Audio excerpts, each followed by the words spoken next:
প্রিয় দর্শক, স্বাগত জানাচ্ছি সারাদিনের সংবাদে প্রতিদিনের আয়োজন রাত 11টার শীর্ষ সংবাদে। সারা বিশ্বের গুরুত্বপূর্ণ সব সংবাদের শিরোনাম জেনে নিন শুরুতেই।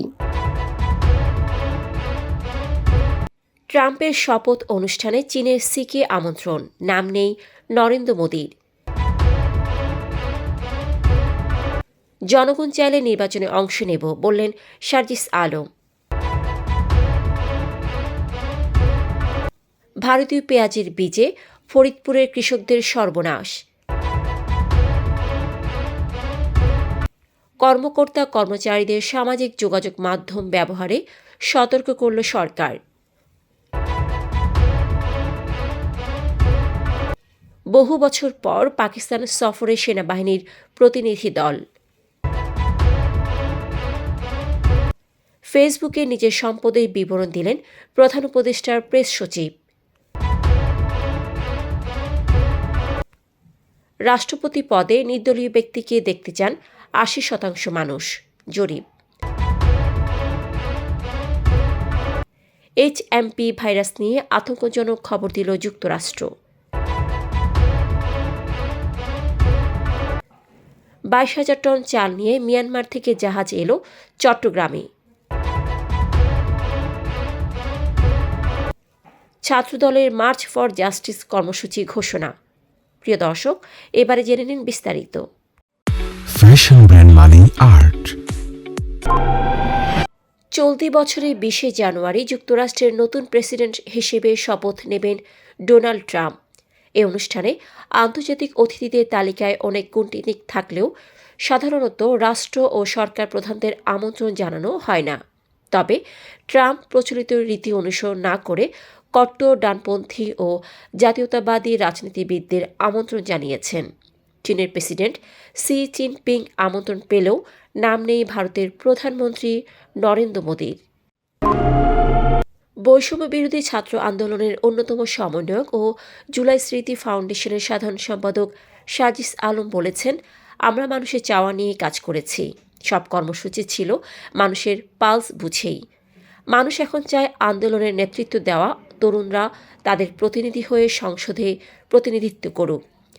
পঞ্চগড়ে মানুষ যদি মনে করে আমি কিংবা তরুণ অন্য কেউ সংসদে তাদের প্রতিনিধিত্ব করতে পারে, তাহলে আমি মনে করি তার এই দায়িত্ব নেওয়া উচিত। শুক্রবার দুপুরে পঞ্চগড়ের মকবুলার রহমান সরকারি কলেজ মাঠে অসহায় দরিদ্র মানুষের মাঝে শীতবস্ত্র বিতরণ শেষে তিনি কথা বলেন। নভেম্বরে ভারত থেকে ৭ কোটি টাকার পেঁয়াজের বীজ কেনা হয়, যা ১০,৮২০ চাষির মধ্যে বিনামূল্যে বিতরণ করা হয়। তবে ২ মাস পর দেখা গেছে জমিতে পেঁয়াজের কলি না গজিয়ে ঘাস ও লতাপাতা বের হয়েছে, ফলে কৃষকরা চরম ক্ষতির মুখে পড়েছেন। মাদারীপুরের ৬০০ কৃষকের জমিতেও একই অবস্থা, আর গোপালগঞ্জে ফসল নষ্ট হয়েছে। বিএডিসি কমিটি গঠন করে ঘটনা তদন্ত করছে।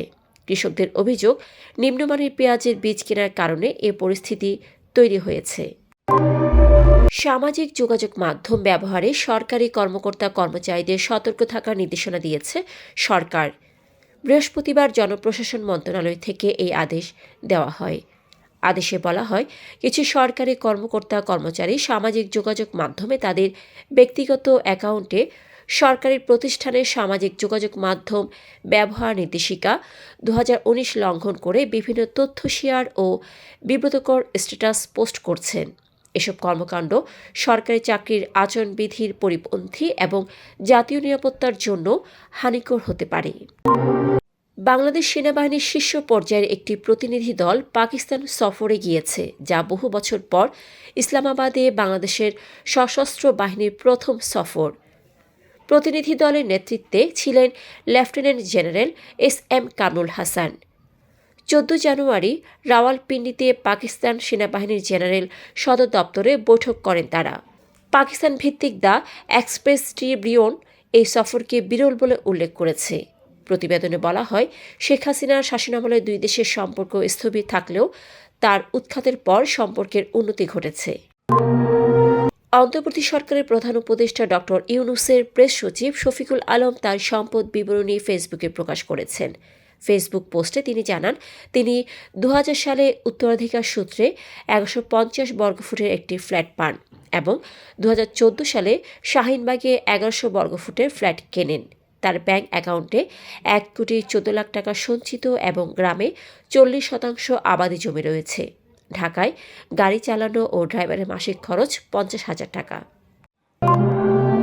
জাতীয় জনমত জরিপে দেখা গেছে 68% মানুষ নির্দলীয় ব্যক্তিকে রাষ্ট্রপতি হিসেবে দেখতে চান, আর 29% চান একজন দলীয় ব্যক্তি রাষ্ট্রপতি হন। 83% জনগণ সরাসরি ভোটে রাষ্ট্রপতি নির্বাচনের পক্ষে, আর 13% সংসদ সদস্যদের ভোটে রাষ্ট্রপতি নির্বাচনে সমর্থন জানিয়েছেন। জরিপে আরও উঠে এসেছে 65% মানুষ আগামী জাতীয় নির্বাচনের আগে স্থানীয় সরকারের নির্বাচন করতে সমর্থন জানিয়েছেন। বাংলাদেশ পরিসংখ্যান ব্যুরো এই জরিপটি নির্বাচন ব্যবস্থার সংস্কার কমিশনের জন্য পরিচালনা করে। চীন, ভারত, মালয়েশিয়া এবং অন্যান্য দেশে ছড়িয়ে পড়েছে হিউম্যান HMPV ভাইরাস। সম্প্রতি যুক্তরাষ্ট্রের মধ্য পশ্চিমাঞ্চলে, বিশেষ করে মিসৌরি, কানসাস, নেব্রাস্কা এবং আইওয়া অঙ্গরাজ্যে সংক্রমণ বেড়েছে। চীনে নতুন করে এই ভাইরাসে আক্রান্ত রোগী বাড়ছে এবং হাসপাতালে রোগীদের দীর্ঘ লাইন দেখা গেছে, যা কোভিডের প্রথম দিকের পরিস্থিতি স্মরণ করিয়ে দেয়। তবে চীন সরকার বিষয়টি স্পষ্ট না করায় এসব ভিডিওর সত্যতা যাচাই করা যায়নি। মিয়ানমার থেকে গভর্নমেন্ট টু গভর্নমেন্ট ভিত্তিতে 22,000 মেট্রিক টন আতপ চাল নিয়ে MV গোল্ডেন স্টার জাহাজ চট্টগ্রাম বন্দরে পৌঁছেছে।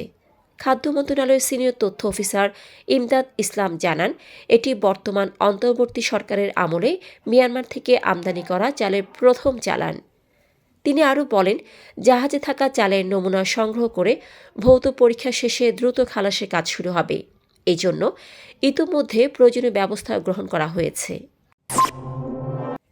এবার মার্চ ফর জাস্টিস কর্মসূচি ঘোষণা করেছে বাংলাদেশ জাতীয়তাবাদী ছাত্রদল। শেখ হাসিনার শাসনামলে শিক্ষা প্রতিষ্ঠানে নিষিদ্ধ ঘোষিত ছাত্র সংগঠন ছাত্রলীগের সন্ত্রাসী কর্মকাণ্ডের যথাযথ বিচার ও সন্ত্রাসীদের সাজা নিশ্চিত করার দাবিতে এ কর্মসূচির ঘোষণা দিয়েছে ছাত্র সংগঠনটি। আগামীকাল শনিবার দুপুর 2টায় এ কর্মসূচি পালন করবে সংগঠনটি। আজ শুক্রবার এক সংবাদ বিজ্ঞপ্তিতে এ তথ্য জানিয়েছে ছাত্রদলের দপ্তর সম্পাদক মোহাম্মদ জাহাঙ্গীর আলম। দর্শক, এতক্ষণ আমাদের সাথে থাকার জন্য ধন্যবাদ। প্রতি মুহূর্তে দেশ বিদেশের গুরুত্বপূর্ণ সব সংবাদ জানতে ভিজিট করুন www.সারাদিনেরসংবাদ.com ও চোখ রাখুন সারাদিনের সংবাদের অফিসিয়াল ফেসবুক পেজে। Fashion brand Money Art. Men's, ladies and kids wear.